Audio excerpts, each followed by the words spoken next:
Bu güzel revani tatlısını nasıl yaptım? Buyurun beraber izleyelim.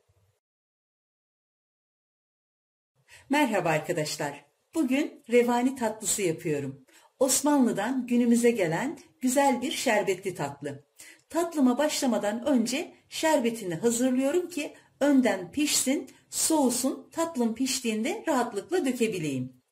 Şerbeti için 4 su bardağı şeker, şöyle 200 mililitrelik bardaklarla 4 su bardağı,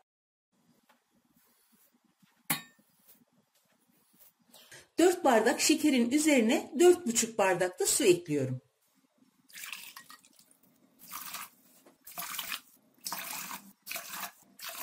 Şerbetimi kaynatmak için ocağa alıyorum.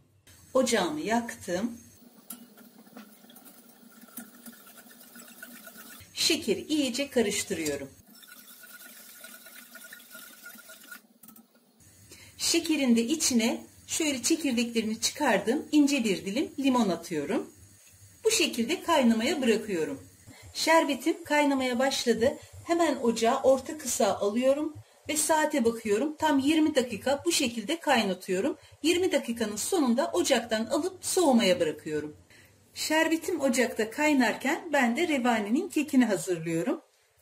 Karıştırma kabına 1 su bardağı şeker alıyorum. Bardak ölçüm 200 mililitre. Onun da üzerine 4 adet yumurta ekliyorum. Ve iyice çırpıyorum.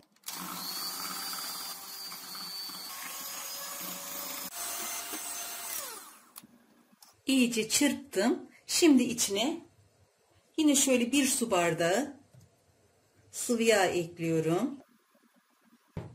1,5 su bardağı yoğurt ekliyorum.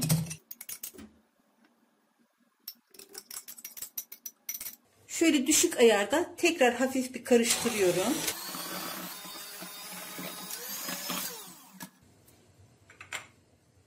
İçine şöyle 1 tatlı kaşığı kadar rendelenmiş portakal kabuğu,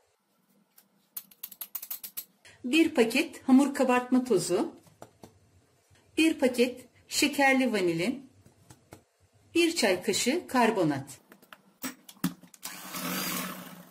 Bunları da şöyle hafif bir karıştırdıktan sonra artık un ve irmiğe sıra geldi. 1,5 su bardağı irmik ekliyorum. 1,5 su bardağı da un ekliyorum. Tekrar şöyle orta ayarda hafif karıştırıyorum.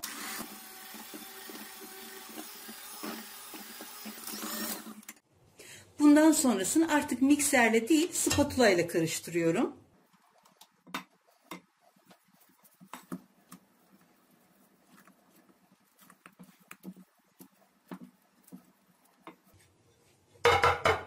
Şöyle büyük kare borcamı alıyorum.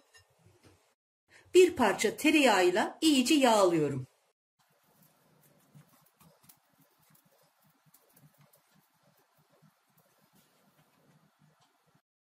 Revaninin taban kısmının güzel kızarması için tepsinin içine şöyle biraz limon sıkıyorum. Artık harcı içine döküyorum.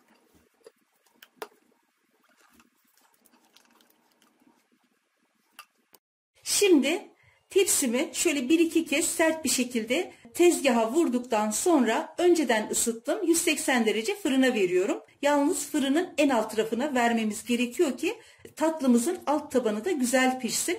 Çünkü borcamların tabanı biraz kalın olduğu için orta taraf değil de alt tarafa verip o şekilde pişirmemiz gerekiyor. Aynı keklerde olduğu gibi ilk yarım saat hiç kapağını açmadan yine kontrollü bir şekilde pişmesini sağlıyoruz. Revanim pişti. Şimdi üzerine kürdanla böyle minik minik delikler açıyorum.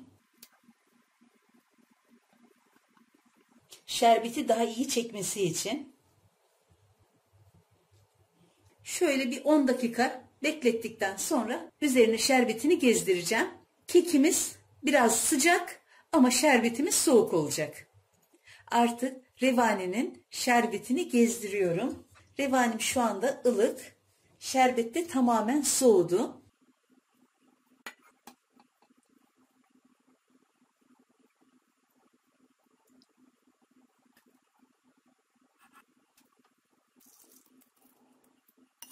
Revani şerbetini iyice çekene kadar bu şekilde bekletiyorum. Revanim yeterince bekledi, şerbetini de çekti. Artık şimdi kesiyorum.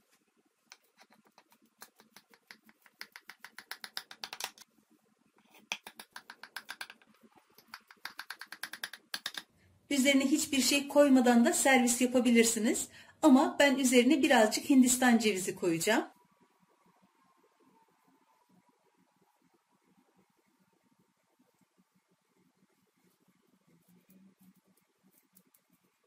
Hindistan cevizinin üzerine de şöyle biraz daha renkli göstermek için nar taneleri koyuyorum.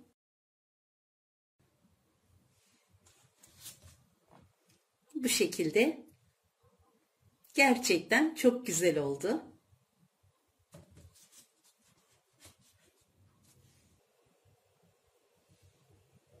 Şerbete doymuş, tane tane çok güzel bir revani oldu.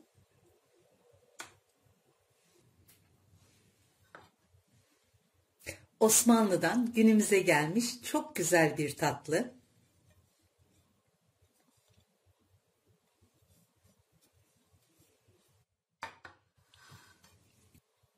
Mutlaka yapın ve deneyin derim. Yapmak ve denemek isteyen herkese şimdiden kolay gelsin, afiyet, şifa olsun.